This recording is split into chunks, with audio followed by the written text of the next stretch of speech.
for more with Maya. Dare to be more.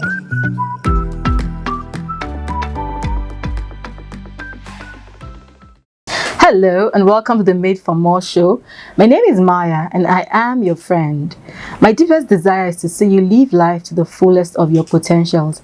I want you to be able to discover the true capacity of what you carry within. I want to see you develop those things. I want to deploy them in whatever sphere of impact you've been called to live in. And that's what the show is about today. Today we begin a series on career as a platform for maximizing and deploying your potentials for impact, influence, and income. And I have a guest here today who is a man of many parts. But we'll start from somewhere. He is Mr. Wisdom Ateng. He's the creative director at Ngage Media Global. Wisdom, you're welcome. Thank you for having me. We're glad to have you here today. He's the creative director at Ngage Media Global, where he executes brand and marketing strategies to help clients, grow their businesses and exceed their marketing expectations. Today, we're here to learn from his story. Once again, you're welcome. Thank you for having me. Yes, Wisdom is the face behind the Ngage Media brand. Tell us about the brand, what it represents, and what you set out to do. Right. I could say this in different ways, depending on where I'm speaking. But for the community, I'll start from there. Engage is a brand that is set up to drive impact within the community. We have a global vision of building sustainable communities. And the way I like to put it, we help businesses make more money. So that the people within the businesses can make more money, and the people that depend on the business or the people in the businesses can have a better life. And then the more we do this, the more we improve our community. So that's really what it means when we say we want to build sustainable community. But the tool with which we are doing that is marketing, communications, and advertising. Interesting. Tell us a bit more about that. I mean, it's a large space. Could you just throw more light as to what that industry is about? Right. So, in a nutshell, there is a business or a service provider or a product. There is a market for it. There's a gap because the market does not know about the product or the service. We just help the product or the service bridge that gap using communication as a tool. Interesting.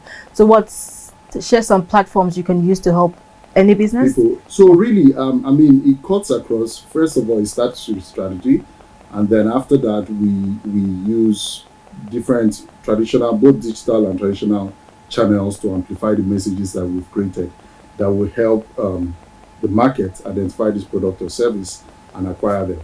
So we design the messages and we promote them on social media, Google, web, billboards, TV, radio, newspapers, the full length. Interesting. Something just occurred to me. There's this very wise saying that you don't light a lamp and put it under a bushel. And that's in summary what Mr. Wisdom does. His business, his brand helps you push out your business and ensure that you get to your target market. So how did this all start for you? First of all, let's go back to your educational background. What did you study? Everybody likes to ask that question. And anytime I answer it, everybody is surprised. Okay. I'm a biomedical engineer by training. I studied biomedical engineering in Kwame University of Science and Technology in Kumasi. Oh, interesting. Yeah, I graduated. You know what they say after that. So we used to lie, but I was one of the best people in my class. Hey, superstar. But while I was in class, while I was studying this, I think in my third year, in my second year, I was in a relationship and they broke my heart. And I was so devastated because I didn't see that relationship would end. I was so young, but I just thought that I would end up marrying the person. So when it ended, I was devastated. So I started writing. And I've always been writing for as long as I know. And then so I started a blog. It was called Talk to Easy then. So we used to do creative writing, relationship counseling. It was a lifetime relationship blog. This is way back. If I counted correctly, there were only about maybe 8 blogs in Nigeria at the time. So the likes of Linda was still top, Bella was still just coming out, I remember Deolu was also running his relationship blog because we were talking a lot. That was about the time that OT was just hot, the first time we went to Big Brother, because I knew that we were doing a couple of collaborations at the time. And so I just used to express my heart, my feelings through writing until people started sending anonymous questions about their relationships. And I was answering through creative writing until I just felt like me that could not sustain my own relationship. I'm giving people physician thyself. So I stopped,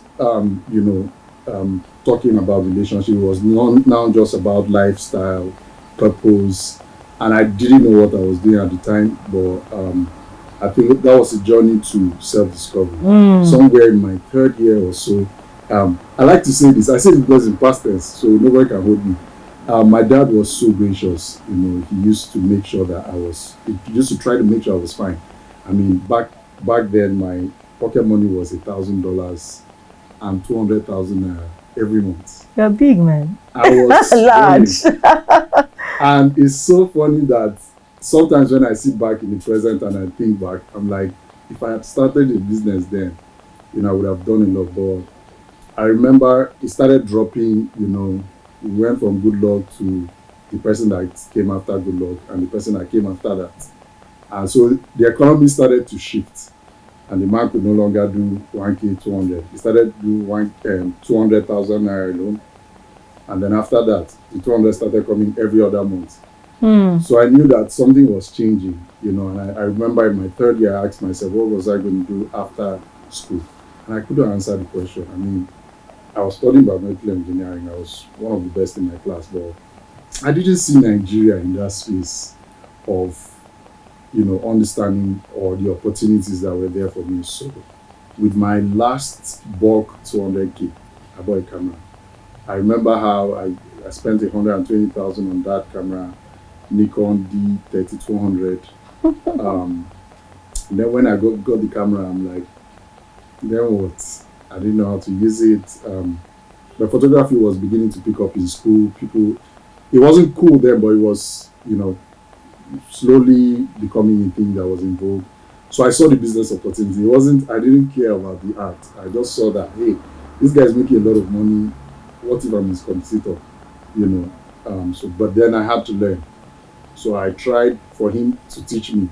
But I think the boy just knew that I'll be his competitor, so he didn't teach me. And I got some guy who, thanks to God, gave me a bunch of materials. Maybe 60 hours worth of materials. And I stayed in my house for 3 months, just watching those materials, practicing. I was shooting everything. My first subjects were the apple. I eat a lot of apple. So the apple that I bought, the banana, I was just shooting it. And then, when I thought I had a hang of it, I went to look for money. So I started offering people shots at maybe 50% of what that guy was offering them. So still in school then? Yeah, it was practice for me. For him, the guy was really good. But for me, people were paying. And I was giving them ugly pictures. So I did that, and then somewhere along the line, I just encountered, hey, a lot of people are doing business. This guy is doing good business and all of that. So I started a show, just like Made for More, right, in school. It was called Discover. We were discovering people that were doing business and they were doing stuff, and we were telling their stories. So that is how I really just got into media. And I'm like, hey, if people are doing stuff and people don't know about them, that means there's an opportunity there. At the time, I didn't know I was going to start or own an agency, but I just knew that I was going to do this YouTube thing, Yeah, so I explored, came back to Nigeria. I was going to practice biomedical engineering, but here, that's the twist. That's how I went into business. For the purpose of this and several other interviews, I won't mention the brand, but I went for an interview in a hospital, and I was talking to them, and the lady told me, hey, what do you do? So I said, I'm a biomedical engineer. I gave her my CV. And then she said I should explain what biomedical I don't blame her. Like, it's a mouthful already in the first place. Like, this is a hospital. Why do I have to explain biomedical engineering in a hospital? But I explained anyways. And then she was making a lot of very interesting jokes. And then she asked me how much I was expecting. When I was in Ghana, I was doing my industrial Yes, rotation and all of that. I was earning 2,000 cedis, which was about maybe 200,000 at the time. So I just told her that when I was in Ghana, this is what I was earning. It's my mom that said I should come and do NYC. That's why I came out. So she looked at me and said, "Me, that is interviewing you. How much am I earning?" And she just laughed and told me, "Okay, it's fine. They'll get back to me." As I was walking away, she said, "My son," I turned, and then she said, "Just gonna start a business." So as I was walking home, I was meditating on it.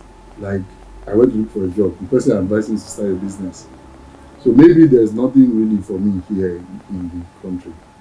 So I remembered I already had a photography business going on. I went and picked up my camera and I continued.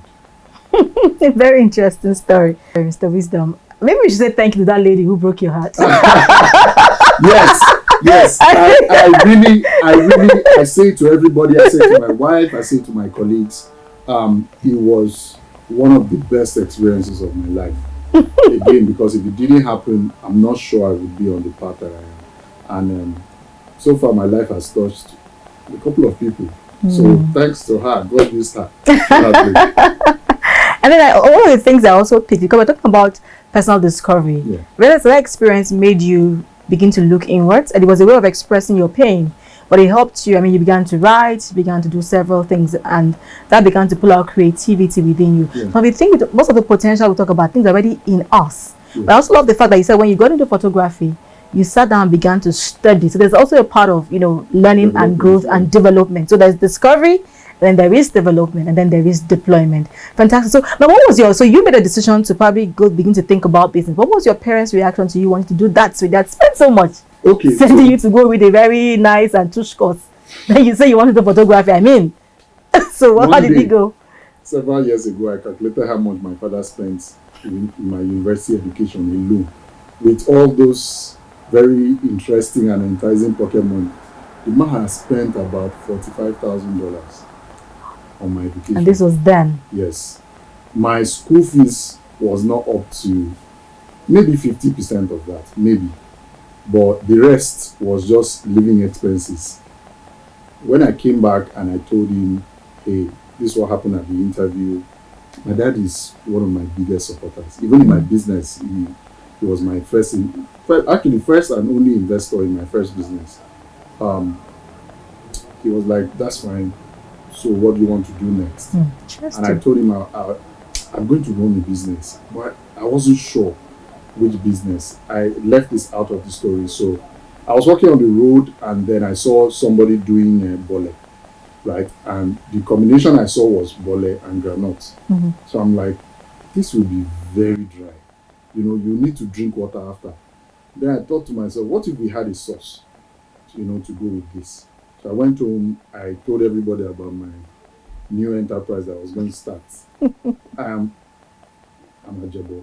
I was pampered. So my mom looked at me and said, "You want to do bole?" I'm like, "No, it's a barbecue spot." She's like, "That's grammar. It's bole." That she doesn't agree. How can you, a graduate, you want to go and do bole? And I'm like, "I'm going to package it. It will be different." And my dad said, "Go ahead." So my mom told me, if you can light, so I bought the barbecue stand, the wire gauge, everything. She said if I could light the what do you call it, the firewood, she would agree, because she knew that I was not going to do it. But I went aside and consulted my dad, and he showed me how to. So when I did, she just left because she knew that she had lost out. So I started my first business, which in Nigeria, which was a barbecue business. I was grilling chicken. Where was this? What city? In Abuja. Oh, great. At the time, I was in Cuba, where my family resides. And I think the biggest thing for my mom was, what would people in church say? The so-called smart kid has finally come back, and he's now doing bowling. And you didn't even know it did maybe something business related, but your course was very sophisticated. I bet you would have been boasting about it while I was away. And now I'm back and I want to grill chicken And I didn't even know how to kill chicken. There were so many things I didn't know. But my dad just kept saying, if this is what you want to do, just do it. I think he knew that that would not be it, right? But he needed me to learn what I needed to learn there. So it was not a question of sales because down the road, somebody's selling bole for 50 naira. And you, because you are wearing, so one of our strategies was we dress well. Like I'm going to a white collar job where I speak well, my sisters, they speak well. We had branded leathers for our stuff. We didn't pack it in the black leather or paper as they would. We had foil paper. We had all of those things. So it was now a question of how do I sell this stuff that is seemingly overpriced to these people. And it caught fire, really, because people were fascinated. You know, when we start talking, it beat every expectation. People did not expect that people doing stuff on the roadside should be educated, well dressed, smell well, you know, all of those things. So we made a lot of contacts until my sisters went for youth service. I didn't know anything about the technical part of the business, you know, how the stuff was prepared. The only thing I knew is that there's a product, I have to sell it. There's a business, I have to package it and all of that. So I learned sales from that. And when that business finally folded up, I went back to my photography. And at this time, I was getting clients here and there. Now I knew how to sell, right? So yeah, that is really how I went into business. The transition. You talk a lot about the art of sales. So what I see is there's the art of learning the business, and there's the art of sales. Well, after the break, we'll continue on that. Made for more with Maya. Welcome back from the break. We have been on an interesting and intriguing journey of how Mr. Wisdom the Ajabo, biomedical engineer, and then he returns to Nigeria to begin selling bole. And then we're going to take the journey from there up till he goes to the creative director of Ngage Media Global, which is his organization, which he runs. And he's done fantastic jobs for great organizations like Illuminati Foundation, Water Aid. There are plenty. United Nations. And then he's gone on from there. That was just the beginning, the foundations. I just want to say, it doesn't matter where you begin.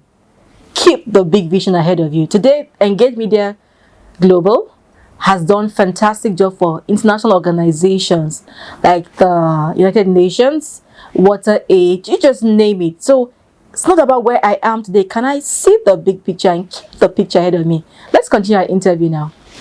Great. So let's take the journey from after bole. What next? I feel like Photography. Yeah, so I was doing photography. Yes. I remember. So after the bole experience, I was really hot. It was really painful. I think it was one of the most hurting moments of my life. What exactly? Having to shut down the bole business. So we had expanded. We expanded from one spot. I opened up a second spot which had like a lounge and all of that. Everything in that lounge I did it myself. So I had a couple of friends. I shared some of them could draw, so they could do wall art. I shared my idea of what I wanted it to look like. I wanted it to be like an African environment. So then we had bamboos, we had chairs like this. So when my sisters left for service, my mom tried, to always. I had a recipe that I created. I didn't know how to do it, but I knew what I told them to do. Right? Sorry, I can't share it on camera. It's fine. But so she used to help me do that. But remember now we had 2 spots, and my sisters would normally just manage one, and I'll be at one. But now I had to be shuffling, the 2 of them, and we had some staff. And then I started traveling. Photography was taking me to some places, and I'll come back when I try to check our inventory. They'll tell me, oh, they didn't really sell. So you're not selling, but I can't see the stock, and I can't see the money, So after a while, I decided to shut down. And when we were coming back, I met a guy that said, oh, he was in a fix. He just needed to come and partner with us to sell so that he can send his children to school and all of that. And first mistake I made in business, I allowed him, right? And then I noticed because I thought we were on break. So by the time we are back, he can keep the place running At this time, I had shot the first spot which we started. It was now the lounge. And then I noticed the guy started selling what we were selling, and at the time when we were ready to come back, he went to the landlord that gave me the space and told the landlord that I had subletted the space to him, which was not true. I made a very emotional decision. I was really angry. It was a smear on my reputation. So I told them to demolish the place. Since I took money from you, if I demolish the place, you can go to the police. And then I told the landlord it was a very foolish decision. I told the landlord that nobody should get on the space till my rent is over. I think I had like maybe 6 or 8 months. So that phased out and I focused on photography. Somebody I can't remember the exact details, but somebody connected me to a soon-to-be couple. And I met them and they asked me how much to shoot their wedding. And I will not kid you, the first thing that came to my mind was 80,000 naira. And the bride looked at the groom and the groom looked at her. And the groom said, "Give me account number." This was like 2 months to the wedding. They transferred 50,000 naira to me. I'll never forget. So I went home because my dad was good with the barbecue. But immediately I said I wanted to do photography. He was like, nah, he couldn't have gone through all of that stress. This was maybe 10, 12 years ago. Photography was not cool. It was like they were coming from that analog age. So like he's just imagining all the people he has seen in church doing photography, all the people that, my dad was in public sector, all the people that bring frames for him. It didn't make sense to him. So when I took that 50,000, I went straight home and I showed him. Somebody paid me 50,000 for a wedding, and I ate the money, everything before the wedding. So when it was time for the wedding, I could not buy the speed lights I needed for the wedding. Thanks to my mom, 32,500. I also never forget. She gave me money for my first speed light. I shot the wedding. I didn't have an assistant. It was during the wedding that I knew that photographers have assistants. I shot the bride and the groom by myself. I would run to the groom's room, shoot, run to the bride, shoot, and very gracious people. They were so kind to me. I don't know if they knew, but I had a persona that just made it look like I had everything going. I did the wedding, they paid me my balance. I think they even added some extra, It's kind of. So I had that experience, and then I started working for the United Nations, some international NGOs. On one of those trips, doing photography? Yes, doing photography. One of those trips, I asked myself. So as I was going on the trips, I saw that these guys there was a gap. Remember in school, I saw that there were businesses, there were groups, like the market, people in school who didn't know what these businesses were doing. So I identified the same thing in these NGOs. Like you guys are doing a lot, but nobody knows. You have something in Katsina, you have something in Gombe. Nobody knows about it. And then on one of the trips, I think I was shooting some community children, photography. I was taking pictures. I really liked that. And the convoy left me. So when the convoy left me, I noticed that nobody knew that they had left me. It made me really feel bad. And I was thinking, like, if I was a communication lead, I'm not sure they would have left me.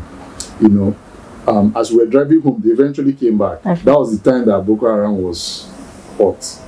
I was scared, and everything. In the car, I just asked myself, who are the top 3 photographers in Nigeria? I won't mention names because of that. But those guys, they have a lot of money. But when I looked at their lives and I'm like, in terms of impact, if this is the highest that there is, do I really want to go here? And I said, no, I think I want to do something else. That's how I made the decision to go into communication, start my agency. Yeah, so I started my agency and I've been doing that for the past 6 years. Interesting. And I think it was at that wedding you met your wife, yeah? Yes. Okay, so story for another day. Story for another day.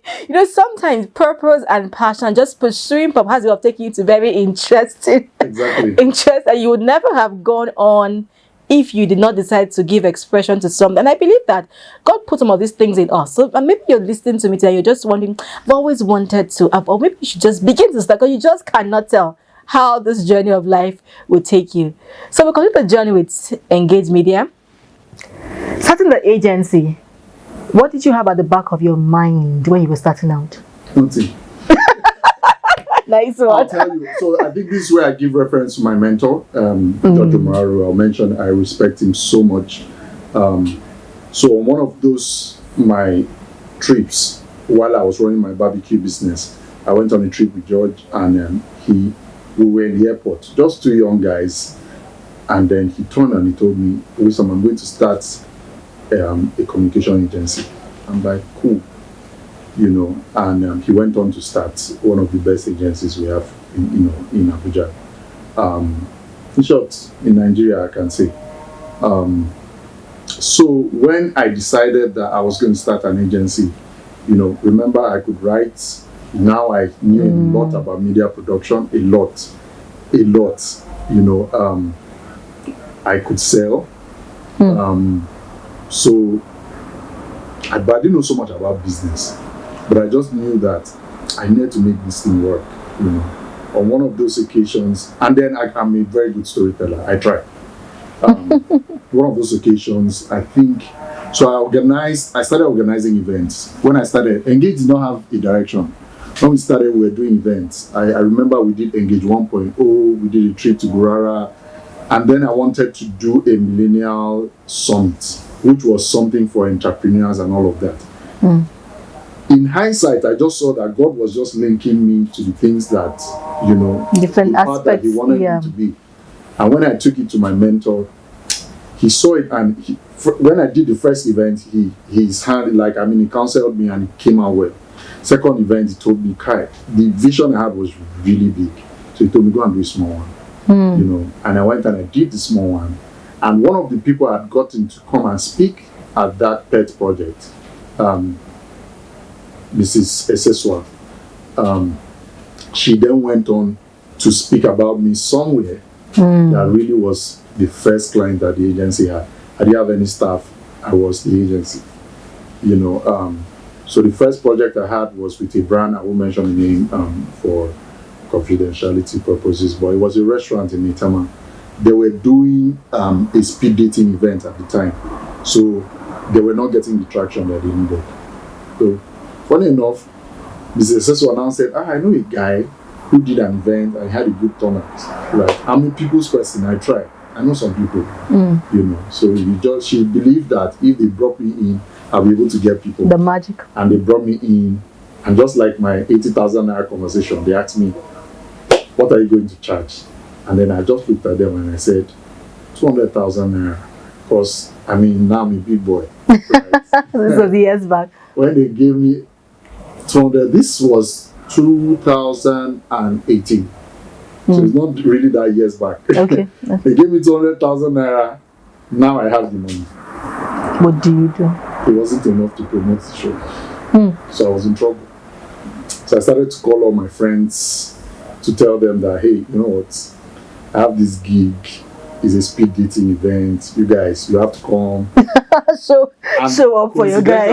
On that, it was February 14th. On that day in Abuja, we had at least 4 of those events. The same thing. By bigger brands. It was a struggle. But it happened. The turnout was good. No, the turnout was fair. It wasn't good. But it was fair. We had a lot of ladies because they were afraid that ladies would not come. We are in Nigeria, our culture, we are doing speed dating. They were afraid that ladies would not come.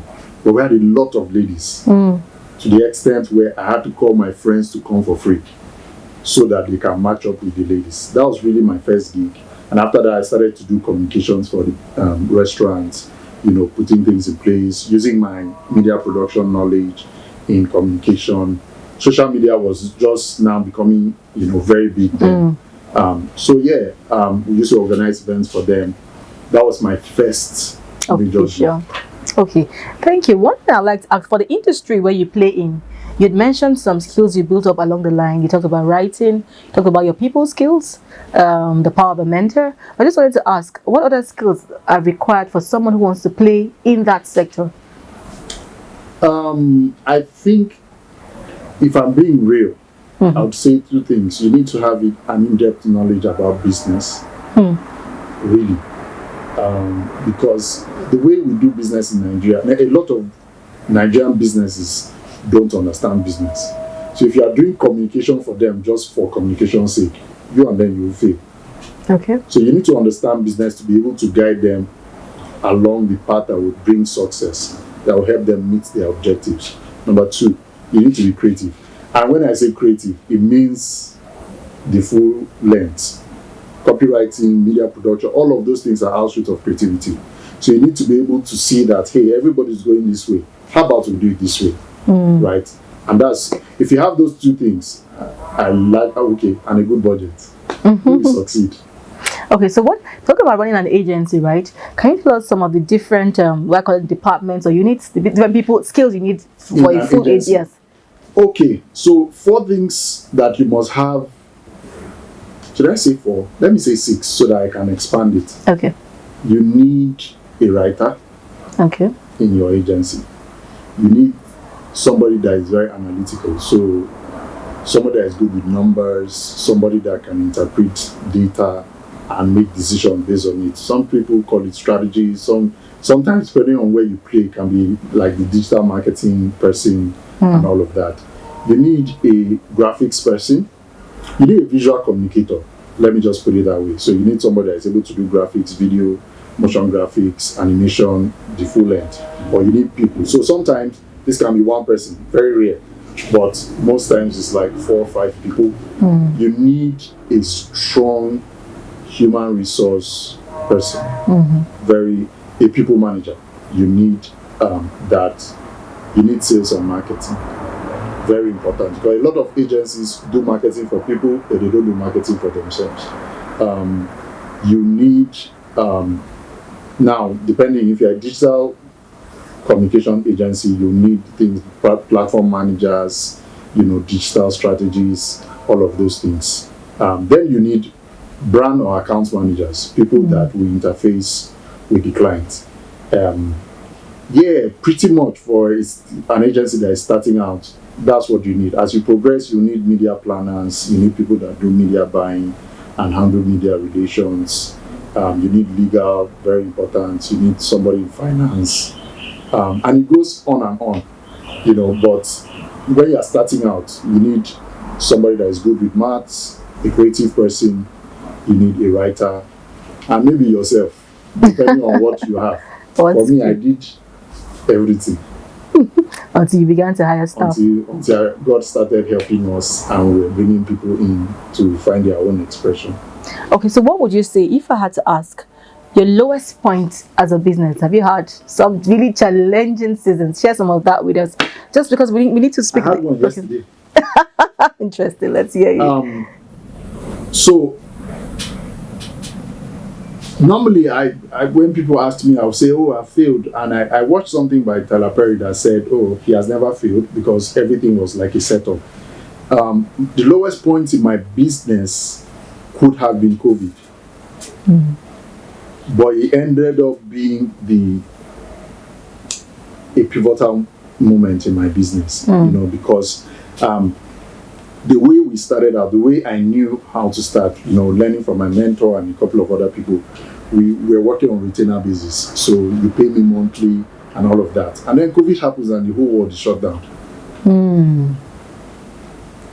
Every client knew that there was no need to pay you because I'm not going out. I'm not doing anything. So I received an email, 3 emails, back to back, almost at the same time. I don't know if they planned it, of clients saying, oh, we're sorry, we're not able to continue. At this time, I had colleagues that were working with me, so I had an overhead, right? People that were going to pay whether you make money or not. So they said they were not going to continue and all of that. And the way God would have it, one of them, we did something for them, and somebody that they knew saw it and called us to do something for them, and then WaterAid saw it. So WaterAid called us. So at the time when COVID happened, they called us for a project, and we now started to do the behavioral change campaign for them during COVID, helping people to wash their hands and all of those things. So that sort of just sustained us throughout the lockdown. We didn't fire anybody, thanks to God. Then we saw that we needed to change our business model. So that could have been the lowest. The next lowest is, having somebody that, the way my culture, I'm very big on culture, we're a people-centric organization. And the way we run our organization is like a family. But, as a young entrepreneur, you just kind of feel like everybody will continue to go with you. You have this big thing going, and then you're already thinking like, hey, this guy is going to be... When we started, we didn't have a CEO because I didn't think I was good, ready to be a CEO. I thought I had a lot to learn, So along the line, I just kept telling my partners and my colleagues that one of you will eventually become the CEO.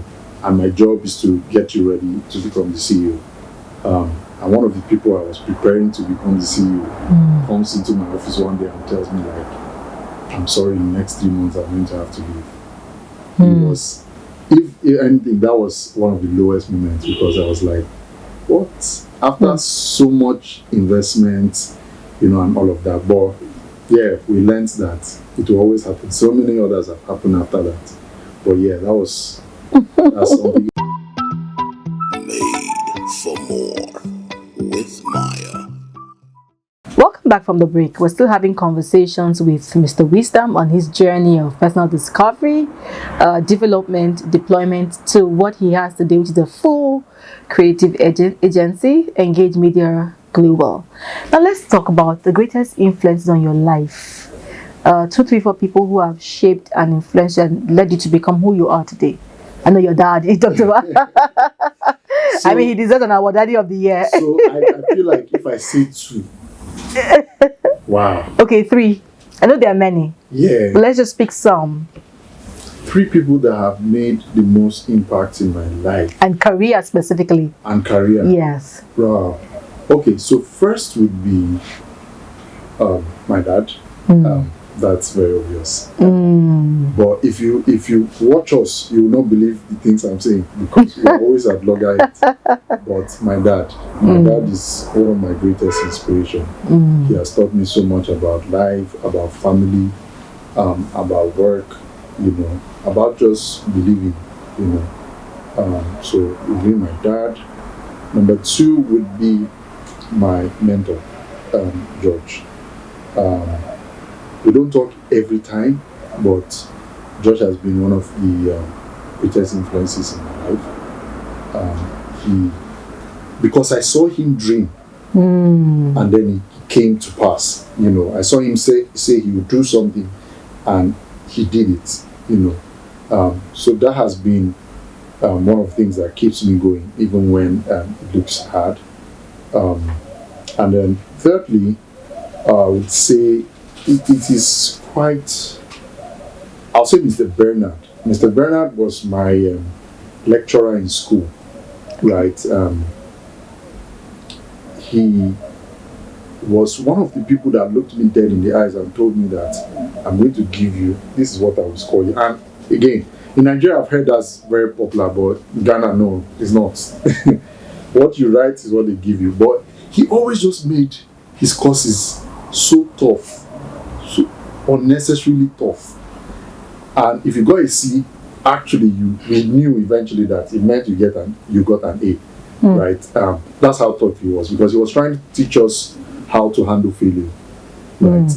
That, for people like us, God was helping me, I was passing my exams and all of that. So we just felt like if he didn't do that to me, I would have just felt like life is, an upward trajectory. But he did that. He taught me a lot of lessons, a lot. So he taught me discipline. He taught me how to regard other people. Because at the point, because of how intelligent I was, I just felt like everybody was a low life, and it was me and just me. But when he noticed it, he made me, at the time I thought he hated me. Oh, he was so cruel to me. But in hindsight, I think in my final year, we became best of friends. He always just told me, I don't see you on this path. So when I started my show, he was very excited. He was a contributor on my blog. He has never interacted. He visited my house. Amazing. He has never been to any student's house. You know, he was one of those lecturers that, I mean, he grew up in like UK for the most part. So his mentality was definitely non-African. I think there are so many more, maybe like 10. But these three, I would say, yeah, did a bit. Fantastic. Now let's see, before we went on break, you were talking about the rate of staff turnover, and that's something I wanted you to throw more light on. So for someone who, because that's something that a lot of entrepreneurs have to deal with, people leaving. Now we have the jackpot syndrome, people leaving for maybe wanting to set up their own businesses, and I think it's mixed feelings. Sometimes you're happy that people have learned enough to go, but then there's also that sense of loss. So how have you learned to handle that in course of your journey to building your agency to where it is? I'll say the truth. At first, I was not happy that these people. I know. Right? And I'll tell you what. At the time, we didn't have so much money. We still don't have so much money. God is helping us. So much money. Yes. So hiring was, it was hard because we're in an emerging community, and what people put first is their survival, right? So having to offer people some types of money, and they agree, you now fear that, would I see somebody else that will take this money? So that was the emotional part. But as it started to happen, it's inevitable to happen. I listened to one of my mentors as well, but let me say role model, Pastor Sarah and he taught on the concept of principle-based leadership.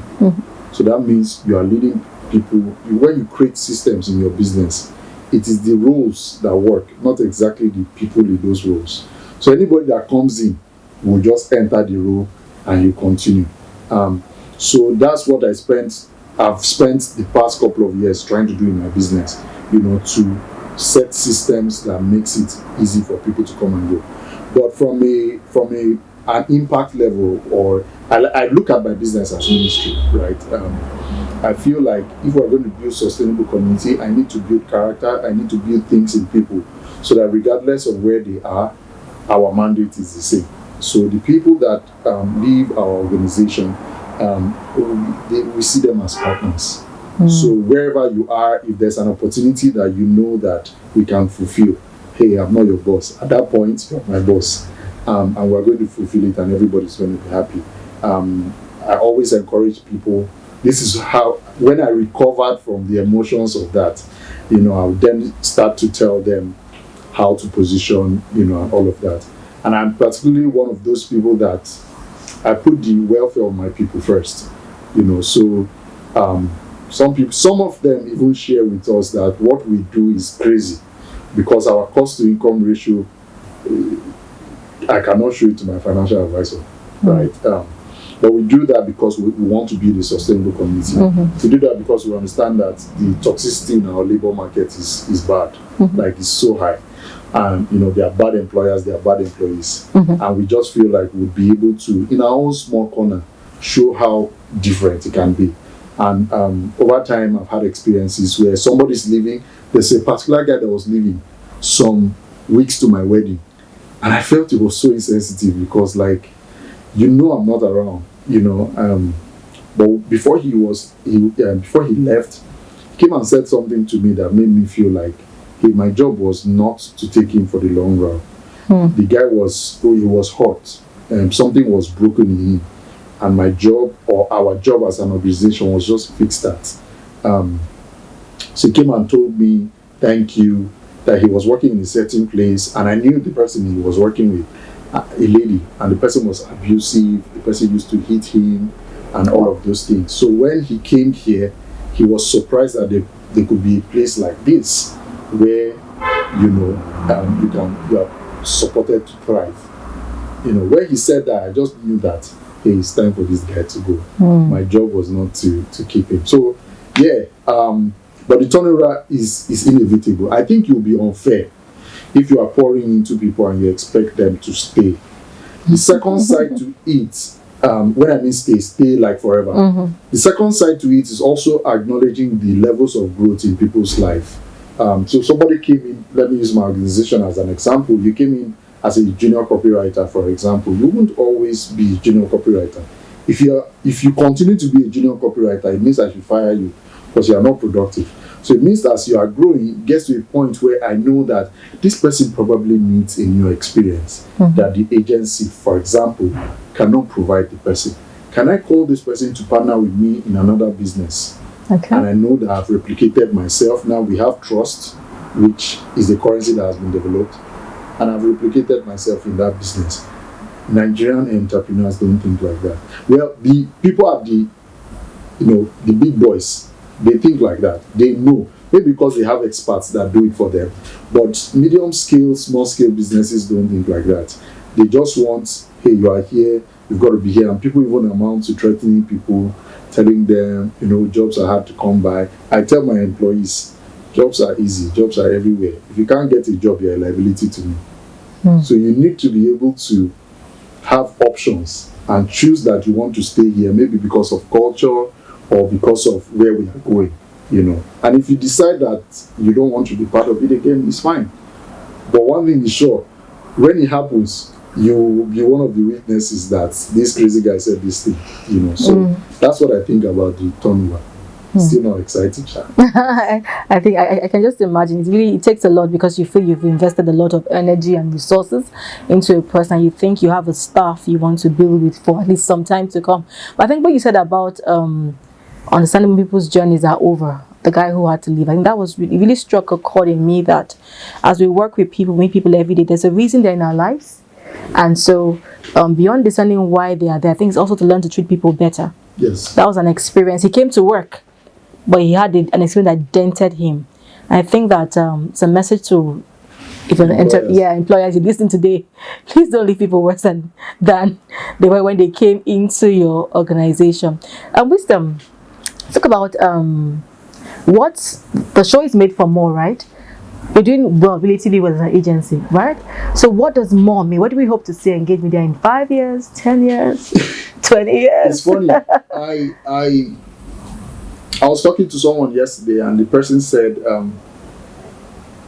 okay, let me give you a little context. There's somebody I respect so much. 3 people I respect so much in business. His name is Tony Lumelu. I had the opportunity to work up close with him at a point in my life. The guy's on another level, right? I enjoy things about his corporate governance, his attention to details, his pursuit of excellence. So there's that. I've been studying him for years, right? If you make it to my office, you see I have a picture of him, Professor Yemi Osubanjo. I respect him so much. You already know about my dad, his twin brother, and then somebody else that I've been paying attention to recently, that's Stripe Muziwa, the chairman of the Economic Group. So I am saying that to say that in the past 2 quarters, the Nigerian economy has been interesting, and it has actually tested entrepreneurs, right? Maybe even 3 quarters, since January. Because if you even check January, dollar was at maybe 5 something, 6 something. Depending on when you watch this video. But as of today that we're shooting this video, is at 8,025 naira. So that alone changes a lot in the market, So entrepreneurs have had to be more creative. For example, us in our industry, clients are cutting budgets, clients are looking for alternative. The things that used to be easy peasy for you then, no more, So our response to it is, I just sat down, I looked at Uncle Tony's structure. He has Hairs Holding, which is a holding company that holds UBA, that holds United Capital, Hairs Insurance, and so many. So I called my partner, and I have a partner I trust, with my life. And, we've been doing this for a while. He's in paid employment, but we run our businesses together. So we launched a holding company, and that is holding Ngage Media. And then we launched a finance business, we launched a travel and tour business, we launched an agri business. And what me as an entrepreneur is trying to do is, because my partner is not an entrepreneur, replicate my lessons at Engage Media across these businesses as an administrator. So I'm not the brain behind these businesses. I'm just the administrator. So for example, the finance, my partner is the brain. Travel and tour, I have a cousin that's running it. The agri business, my partner's father and my father, both own agri businesses that we are running. And that was just our response to the economy. So which is what, diversification? Yes. Okay, great. Yes, because there's something I don't really agree with. I agree with it in part. They always say establish yourself in one area before you diversify. Yes, that's true. I think you should get some scars in one area before you try to go to other areas. But sometimes people make the mistake of thinking it's about money, it's about popularity. No, I think it's just about the scars, like I said. So once you've learned that this will happen with employees, this will happen in hiring, this is how financial management should run, this, I think you can look for opportunities and invest in it. Because entrepreneurship in itself, if you stay in one business forever and ever, you will go broke. That's how risky it is. So once you are balling, it makes sense for you to diversify and apply the knowledge that you've gotten from one business to support the people that are going to be running the other businesses. So the richest men in the world, that's what they do. They make money from one side and they put it in other places, and then they administer. They get the best hands in those other areas to run it, and they just sit down. As you grow in business, you get to a point where all you care about is basic things like what's my gross, what's my net, simple. What's my business model? What am I offering?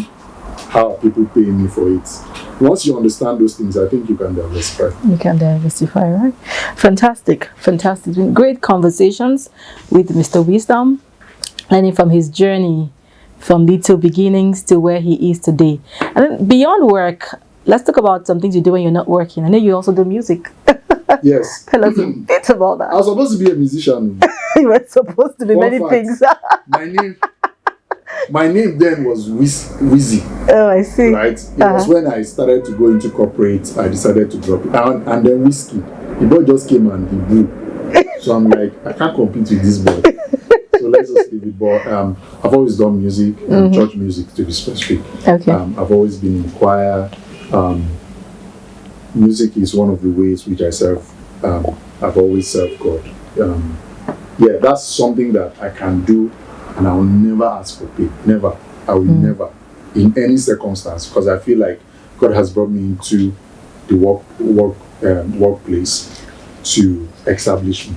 So anything I'm doing in the workplace, I will charge. But if I'm doing music in church, it's my way of giving back. And I think I understand music decently, and there's a release. That's one of the way I distress. When I'm doing music, it just calms me. I don't argue with you. You say before I came for this show, I was at rehearsal, like I told you, and somebody was arguing. I was not arguing, because for me, I'm not a professional in this place. You are the professional. But when we come to this other side, you can argue. So I did music. I've written a couple of songs. Interesting. Some people have not heard it, but the funny thing, I put one out on my social media, and people were jiving to it, and they didn't know that I wrote the song. Jabulani? No, not Jabulani. Oh, okay. So Jabulani is the song that the agency wrote. So coincidentally, myself and my partner were music enthusiasts. So December last year, I just went to the office and I told them, you guys, for this Christmas, we're writing a song. And some of my colleagues did not know that, I knew a little about music. It's not so much, just small. So we wrote a song in 48 hours and we released it, distributed it across radio stations, made a documentary for it. So yeah, that's a hobby. I said that to say that there's nothing that God puts in you that is just for putting their sake, And I think that part of the idea behind the show Made for More is that, look, there's more to you. So you keep exploring every dimension there is to you, because there's a reason it is there. For him, music helps him distress.